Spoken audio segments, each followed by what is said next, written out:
22 और 23 अप्रैल को बोरीवली में कोरा केंद्र के ग्राउंड पर पहले बार मुंबई में डिफेंस एग्जीबिशन, जिसको हम कहते हैं कि संरक्षण प्रदर्शनी का आयोजन अथर्व फाउंडेशन के माध्यम से किया गया है। वैसे तो अथर्व फाउंडेशन लगातार पिछले 13 वर्षों से देश भर में शहीदों के परिवारों के लिए लगातार प्रयत्न करता है, काम करता है। उनके बेटियों को पढ़ाने के लिए आधुनिकता से कंप्यूटर का वितरण हो, बहुत सारे अलग अलग काम अथर्व फाउंडेशन करता है। ये डिफेंस एग्जीबिशन जो हो रहा है बोरीवली में कोरा केंद्र में, वहाँ पर Indian army, Indian navy, Indian air force, ये तीनों दलों के अलग अलग उपकरण, अलग अलग आर्मामेंट्स हमारे आज के आधुनिकता की पीढ़ी को देखने को मिलेंगे। जिस प्रकार से आदरणीय प्रधानमंत्री श्री नरेंद्र मोदी जी ने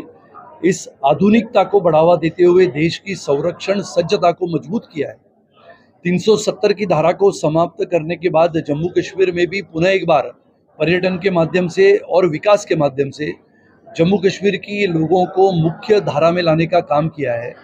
वैसे ही देश भर में अपने सैनिकों के प्रति सम्मान जताने के लिए जो कार्यक्रमों का आयोजन अथर्व फाउंडेशन करते हैं, उसी को जोड़ते हुए ये प्रदर्शनी है, जिसमें अलग अलग व्हीकल्स, अलग अलग रडार सिस्टम्स, अलग अलग सैटेलाइट सिस्टम्स, ये सब हमारे आज की आधुनिक पीढ़ी को, यानी इलेक्ट्रॉनिक्स इंजीनियर अगर है, मैकेनिकल इंजीनियर है, कंप्यूटर इंजीनियर है, तो इनको सबको देखने को मिलेगा और सीखने को मिलेगा कि भारत की संरक्षण सज्जता कितनी ताकतवर है।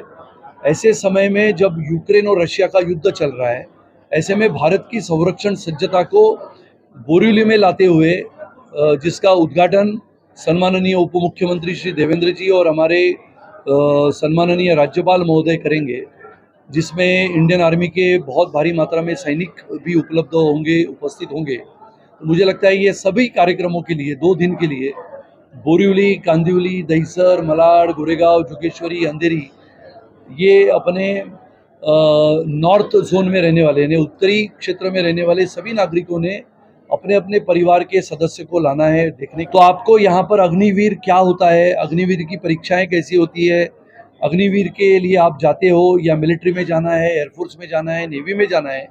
तो उसके लिए क्या क्या करना पड़ता है, ये सभी की जानकारी आपको मिलेगी। प्रदर्शनी देखने को मिलेगी।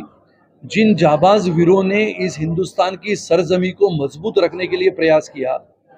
कुछ हजारों सैनिकों ने, लाखों सैनिकों ने अपने प्राणों का बलिदान दिया,